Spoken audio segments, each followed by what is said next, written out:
Yay! Happy Friday, everybody. It's Wisconsin Foodie Live. I'm Arthur Ursink. To my left or my right, whatever way you're looking at your computer screen, is the fabulous Luke Zom. Hey, Luke, how we doing? the beard is coming back in nicely. I know, right?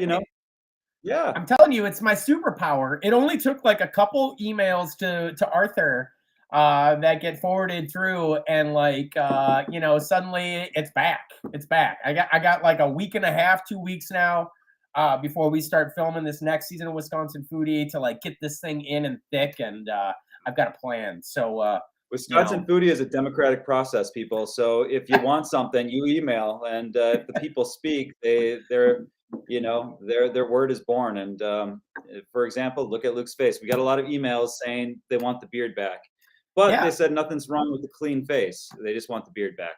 They just want it back. It's comfortable, and I feel the same way. They don't want to see my face at all. They just, so you're lucky.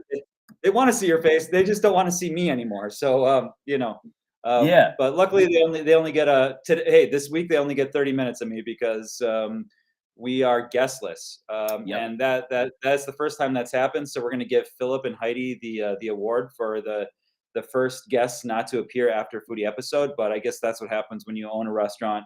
Your restaurant's on Wisconsin Foodie the night before. You just get slammed. So they are in the weeds right now, taking care of orders. So this week's episode of Wisconsin Foodie, those folks that are watching, it's a free-for-all. We're just gonna, this is essentially Luke and I just gonna be chit-chatting about whatever comes to our minds. We have no script here. A good opportunity for anybody to have questions for, basically anything goes today. If you have any questions, if you have any suggestions for places to visit, any suggestions for my facial hair, if you guys want to see me with a beard, not. I don't think my wife would appreciate that too much, but anything goes this week. So let us know what you guys got. Thank you, Jim. I really appreciate. I'm going to put this one up there because this is thank you, Jim. We appreciate you. I'm going to put your face up there because we love you. You are a tried and true follow of ours. So we appreciate everything that you do to support this live stream. So I got something. Luke, I got something I want to. My week has been good. It's been busy. I'm pulling some shifts this week at the Driftless, which is great. Once the live stream wraps up here, I'm gonna go in. I have some folks coming in who are like they're consultants, and they're coming just to visit Viroqua. But I've got kind of a thematic menu that I want to roll out tonight. Tonight is the last fish fry at Driftless because it's the end of like the traditional Lenten season for folks who are into that. So we've got a busy weekend coming up tonight and tomorrow, and I do want to talk though. Like this year was extremely eye-opening for me. As both as a human and as a chef, and I think the Cozy Corner episode, Arthur, there were so many nuances in this episode and so many powerful pieces that it's not that we didn't want to put them in, but I think it was because this is a food show, and it's a food show that sometimes is really important to keep levity because a lot of the stories that we lift up can be stories that are either heavy or sometimes they challenge us. I think walking through the Deer District Night Market with Venus Williams, which actually happened after we filmed Cozy Corner, was a profound experience. For those of you that don't remember, Venus was featured in the Deer District Night Market, and we had the Scales Farm, which is now what? Please give me the proper name for that. Full Circle Healing. Full Circle Healing. Thank you. And apologies for and Amy Scales. Yep. So when we were walking through the Deer District Night Market, Venus spoke to this idea that it's so important in cities like Milwaukee to have businesses in these areas that have been redeveloped and are receiving all this financial attention and then national attention with the Bucks, winning the World Championship last year. And to have businesses there that are owned by Black makers, how influential that really is in the community because people see themselves in those business owners. And that gives them this knowledge that you can reach. One of the things from the Cozy Corner episode that Philip said that was so profound, and as I was preparing like the blog that we release, I was writing, and I always go back and I check my notes from shoots, and I look at my photos and any videos that I took. When we left Appleton, I recorded like about a 2-minute segment for myself where it was just so eye-opening to hear Philip's words about, what ownership means to him and what it means to the people that he's working with. Philip has a history that, is so unfortunate. At 15, he was incarcerated as an adult. And in that time when he was incarcerated, he learned the skills to be a machinist. He was actually appointed the first Black supervisor at the Neenah Foundry ever. And in that time, he also had the opportunity to keep learning. But unfortunately, due to a parole violation for an absolutely minor offense, it was a marijuana-related offense, he ended up back in the incarceration network, and that's when he got his barbering certificate. Now, on the forefront, like, you hear this story, or I heard this story, and I was like, oh, okay, wow, that's kind of spicy, right? Those are details that sometimes are really hard to share. And as I listened more intently, he started talking about when he was released the second time, he still gives, I don't remember how many hours a week it was, to actually going back into the prison system to help people who are currently incarcerated. Number one, figure out what their direction is. But number two, talk to them about how there is a future for them outside of this place and time that they're currently kept in. He and Heidi, when he got his barbering certificate, they started a barbershop. He owns and operates a barbershop in Appleton. They also own and operate 2 clothing stores in Appleton. And as a part of this, they actually take recently rehabilitated prisoners, if you believe in that concept, or people who are released from the incarceration system, and they employ them. And one of the things that they came up against is people don't want to provide housing for people who have been in that system. So he and Heidi were able to hustle, and I mean hustle, 20 properties together to be able to house the former inmates so they can come out and they have jobs in the Appleton area where they can plug in skills that they've gained through their time in the system. And then they have the Cozy Corner on top of that, which is like this encapsulation. And I'm telling you, if there are 2 people in the state of Wisconsin that are like taking their talents and their energy and their life force and making their community better, these 2 are like the shining pinnacles, honestly. As I reflected on this more, like, my desire to go back to Appleton and have a statue erected of Philip and Heidi, while it seems unassuming, and we go in there with the pretense of like, yeah, soul food, Southern cuisine, fried chicken. On reflection, like, it was so eye-opening, and it was so amazing that Philip opened himself to tell that story, number one. But number two, what he's doing with the opportunity that he has and growing his community through whatever leverage he can hold on to, that's just inspiring. And man, oh man, do I hope that viewers of this segment, like, if you dig even just a little bit, like, you can see some of the press about Philip and Heidi, and it's so humbling because these folks are really, really doing an amazing job for their community, for the people that they love, for the people that they are helping and assisting. And I'm so proud that we filmed and got this segment into the world. This is about lifting people up. And well said, Luke. I mean, we did leave a lot of that backstory out. We kept this story mainly focused on the food aspect, and a lot of that personal sort of narrative was left out. And and I'm glad you brought it up now, because I think it's really worth talking about. I mean, it's a really, really terrific, powerful story. Not only that, the other story of they're huge into riding motorcycles. They love, like, that's like their big passion is riding motorcycles. And before he started the restaurant, they were just like, they love food too. They're like huge foodies. They ride motorcycles, and then they'd find places to eat food. And one of the motorcycle trips, Philip was hit pretty severely by a car or a truck. I forget which one it was, and broke several bones and limbs, and it did not look good. He looked like it, like the way he tells the story, and I can't write, I didn't write it down, so I can't reflect on it. And I feel bad because I'm not doing it justice, but it was a life or death situation for Philip, and I guess at the time he was pretty overweight, as well. So after that accident, it really opened his eyes and it really changed his life, and he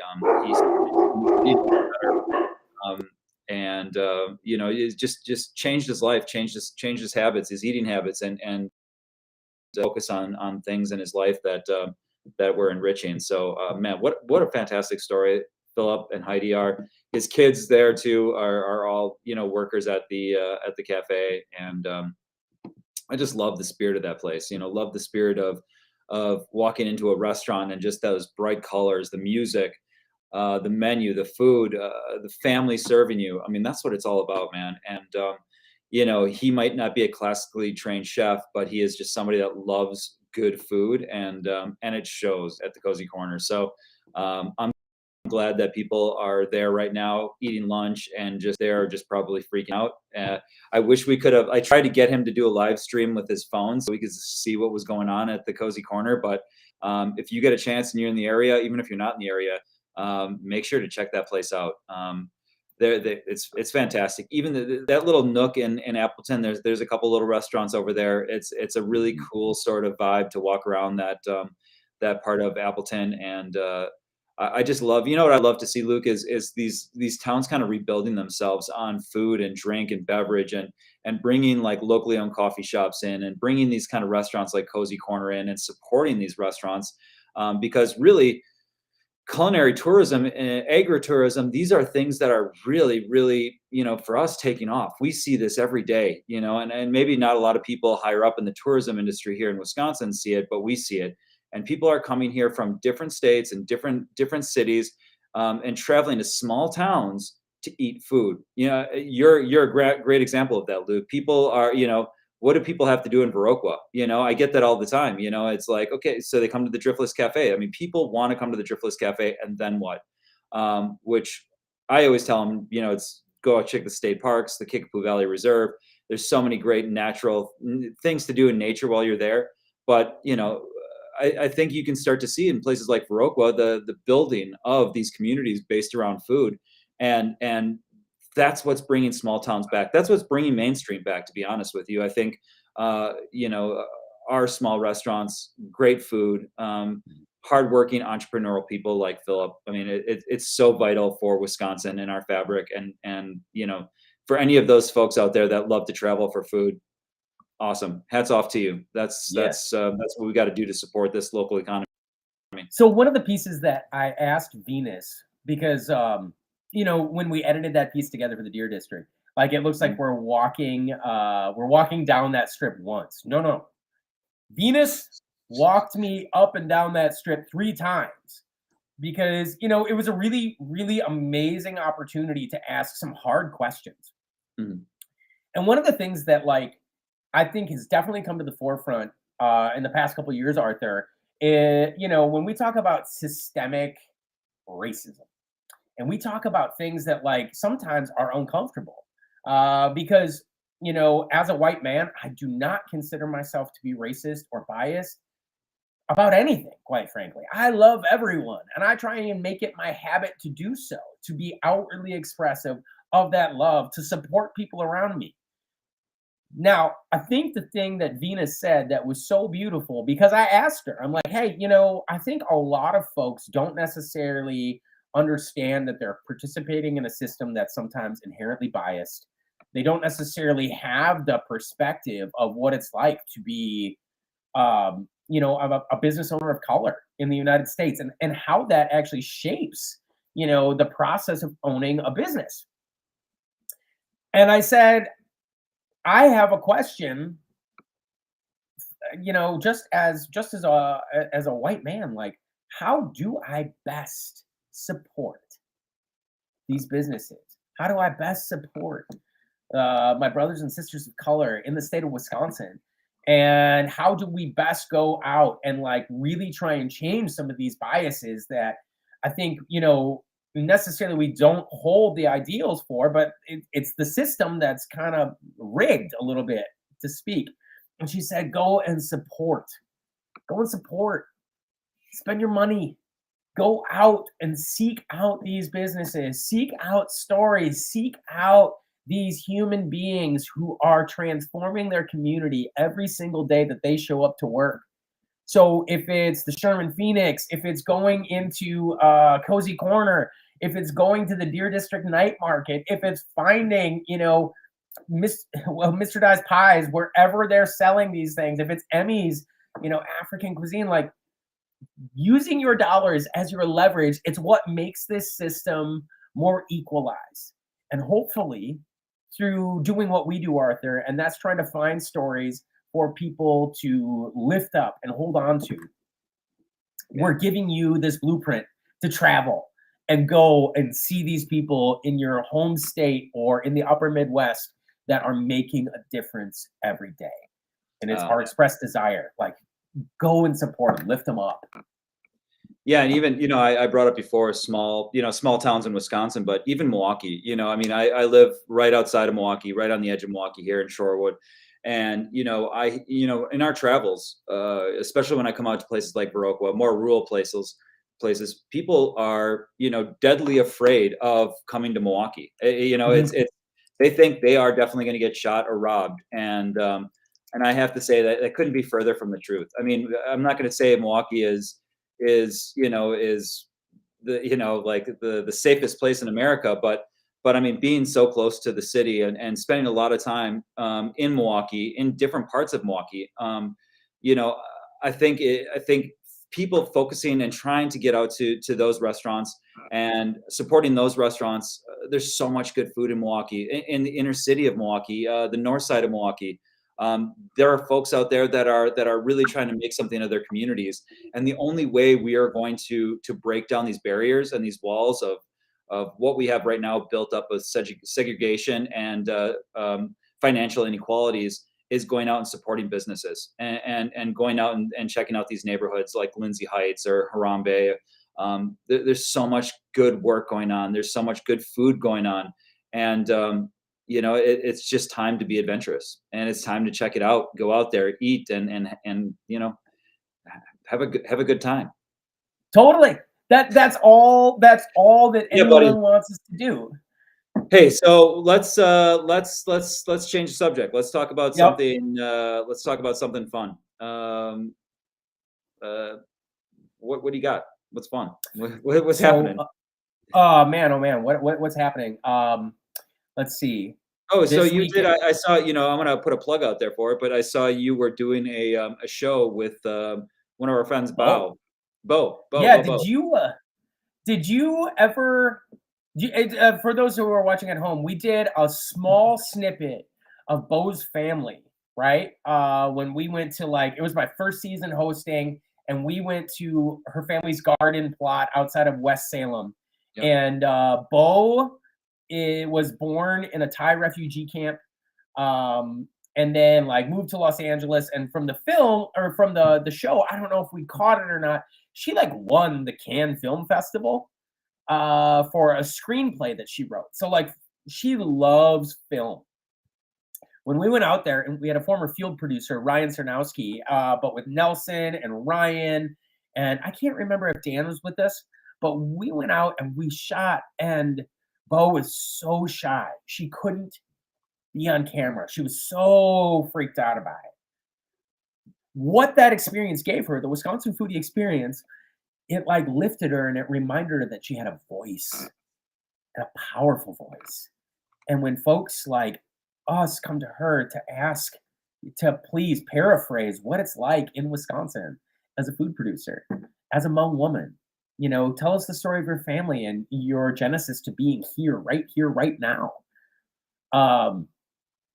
she actually applied for a lot of cultural and art grants to be a storyteller. And so Bo has now written like three kind of like novelettes about Hmong folklore and fairy tales. Some of which are very dark because it's a culture that practices shamanistic beliefs. They are definitely like nomadic, tribal subsect of Laotian population, but they are very very rich in their own history. And Bo asked me to come in, and it was kind of on a whim. It was like, hey, can you come up and make some Hmong food? Like, what would you want to make? And I spit out this huge list of stuff that, like, oh man, I want to learn how you make sticky rice. I want to learn how you make this like chicken soup with mustard greens. Hold on, my dogs are gonna freak out for a second. Rabies and Cujo, always keeping it spicy out here. I wanted to learn how they do like the Hmong style hot sauce, like, really quick hitting stuff. And then Hmong sausages that are made here in Wisconsin. Like, what's the background on those? So I signed up for this slot, and I thought it was going to be like a foodie shoot. Like, we go and we take our time, we work through it. No, I had like 45 minutes to hammer out these 4 things. And she thought that I was going to teach her, and I thought she was going to teach me. So we ended up kind of like pushing through it together, which was really fun and cathartic. And it was a way for her to kind of like help me in my cooking game, and I was able to kind of help her in her like developing that strong, rich television personality game. So, for an hour on a Sunday, it really was a fun way to do that. So if you haven't, it's River Travel Media. It's Cooking with Bo. Bo is spelled B-A-O. I don't know if it's released yet, but look for it when it is, because you are honestly supporting the Hmong farming network and storytelling opportunities of an entire culture that lives and thrives here in Wisconsin. That's great. That's really cool, man. I can't wait to check that out. I'm a little salty because she refused to be on camera for our shoot, but now she's got I know. So that's great. What I said. I was like, this could have all been part of like what we did together. And she was like, she's kind of like shy and sheepish about it. But again, this is what we do at Wisconsin Foodie. We try and find stories to lift people up in their communities, and they find their voice sometimes. And Bo is a great example of that. Like, flex, sister. I see you.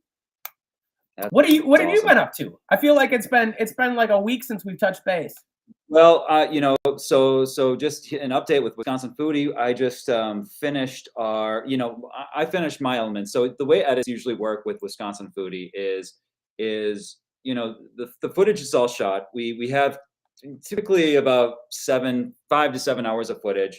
All that footage goes to our editor, Nelson. Nelson sits down, and he's kind of like the sous chef at first. He basically goes through and he separates all the pieces of the show, whether it be an interview, whether it be a beauty shot, whether it be, we call it B-roll, all the different elements of the show. He sits down there, and it takes him about a week or more sometimes to go through all this and get the mise en place ready. So mise en place, right, is essentially your all of your ingredients laid out in front of you, so you can just put together the dish when it comes in front of you. So I take what Nelson does, and then I go through just the story elements. So I make the story that you see. I take all the interview content and whatever content that I need to make that 21-minute story.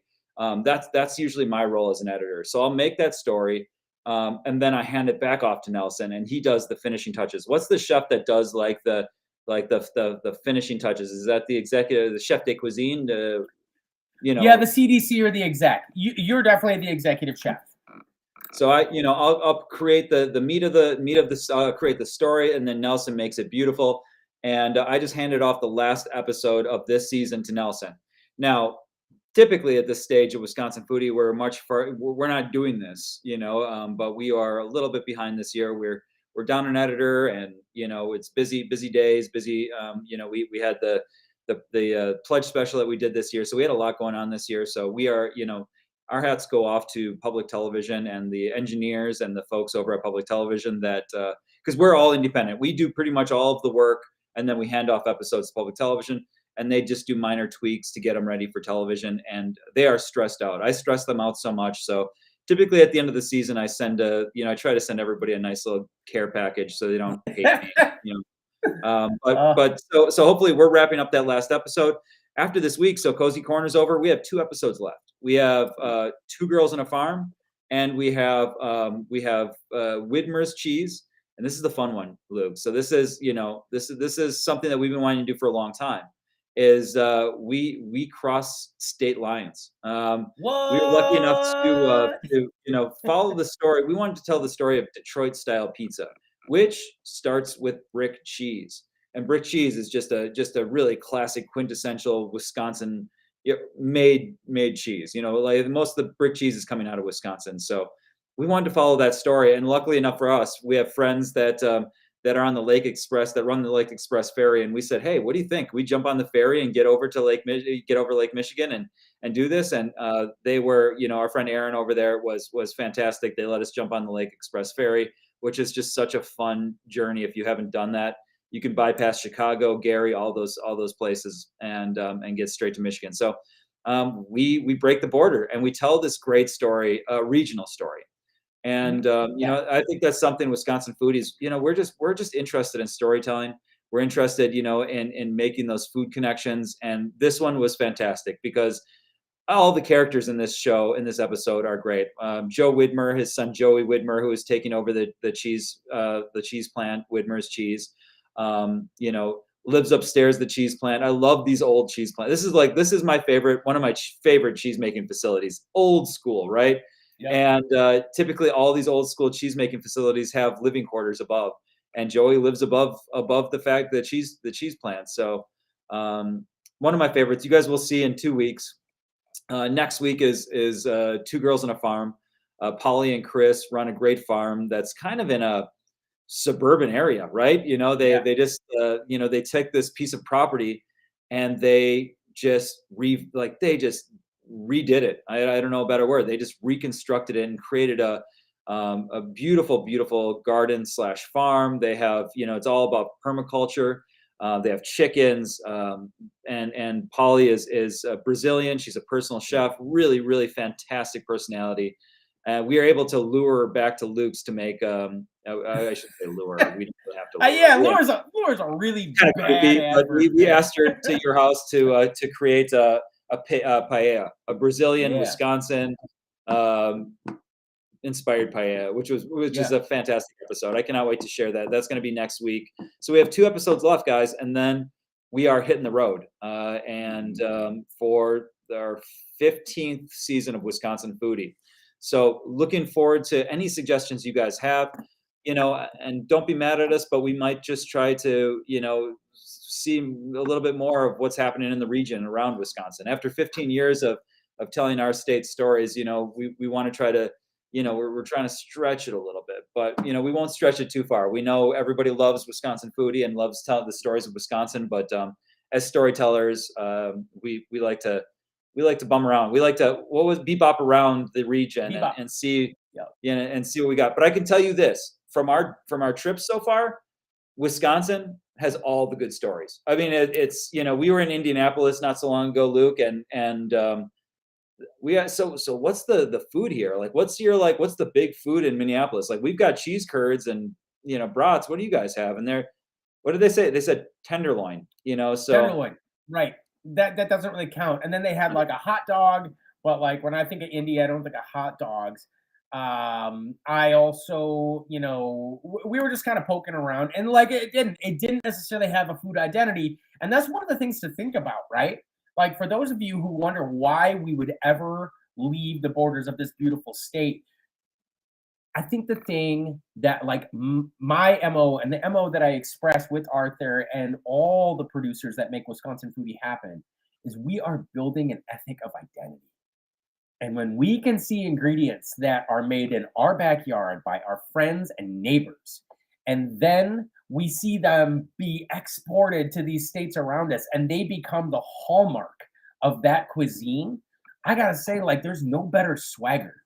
There's no better swagger than taking Wisconsin cheese out to Los Angeles and having people lose their minds because they've never had an experience like this before, or they don't know the backstory of the people that generate this amazing food and how accessible it really is.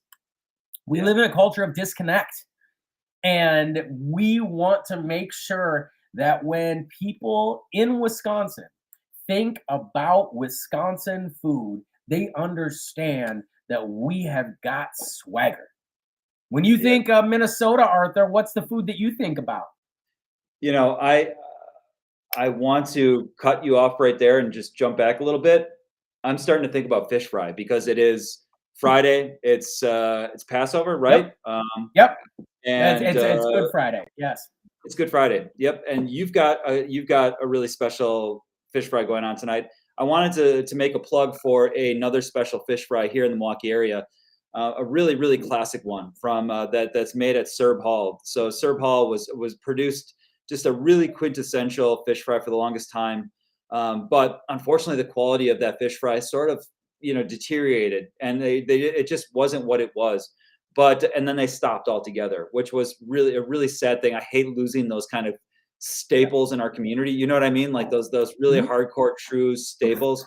And they just announced that they're coming back for their fish fry. I think last week was their first week back, and it's banging again. It's like what it used to be and more.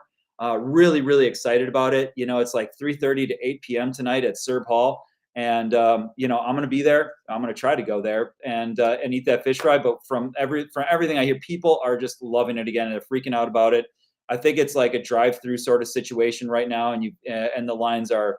You got to get there early. You got to call. You got to get there early, because the lines are just all around the corner on the south side of Milwaukee. So Serb Hall, the jam again. It's back, baby. Show up. It's the best thing you can do is support those local businesses that you love and those traditions that you revere. I've heard that the smelt are getting close to running way up north. So, brave the blizzards, get out there, get your bonfire on the beach, find yourself a way to reconnect with the food traditions that matter to you, the ones in your backyard grown by your friends and neighbors. Awesome. Hey, before we split here, Luke, I'm going to play this week's trailer for people. You cool with that? Let's do it. Okay, here we go. This week on Wisconsin Foodie. Oh, good morning, girls. Good morning, babies. Any eggs for us this morning? Oh, she just laid. Look, it's fresh from her body. So this is Two Girls on a Farm. Would you walk me through the operation? I will be honored to. Great, Come let's on. go. I knew I wanted to have something like this, something that I can build the soil, I can grow food for local community, I can teach people the connection between your plate and nature. So many people have come into our property for the very first time and said, you have a different energy here. So I kind of thought today we would put together some paella. We're gonna make a few adaptations. I have some Wisconsin ingredients. You brought some of the ingredients from your farm that are relative to Brazil.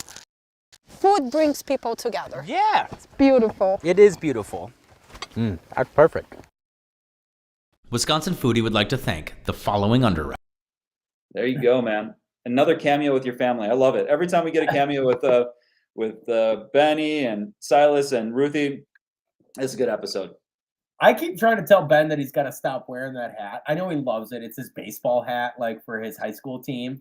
But someday he's gonna look back at this because he lives a life where he's on camera a lot, and he's just gonna be like, man, why did I wear that hat so much? Oh well, my child wore a freak shirt and a couch potato hat with pink shoes, so super stylish though. I mean, he's gonna look back. He's gonna be pretty proud of that one, I think. Oh yeah. So I'll stop criticizing the poor child. But all right, Luke. Hey, have a great Friday, man. Look forward to seeing you next week, and look forward to seeing everybody's emails that come flowing in here. Please keep sending them. Go to our website, wisconsinfoodie.com. Send those emails through there. Go to Facebook, Wisconsin Foodie Facebook, our group or our page. Send those emails through there. And last but not least, go to our YouTube page and hit that subscribe button. Become a subscriber. Those, and get the beat on all that new content that comes out. Super important. And there's still an offer on the table for the 10,000 subscriber. We'll get a free meal. We'll get a meal cooked by Luke at the Driftless Cafe. So be that one. Tell your friends. Tell a lot of your friends, and then you wait until it gets to the point where it's very close to 10,000. Exactly. I can't wait. All right. Awesome, I love buddy. you, brother. Hey, have a great weekend. You too. Bye.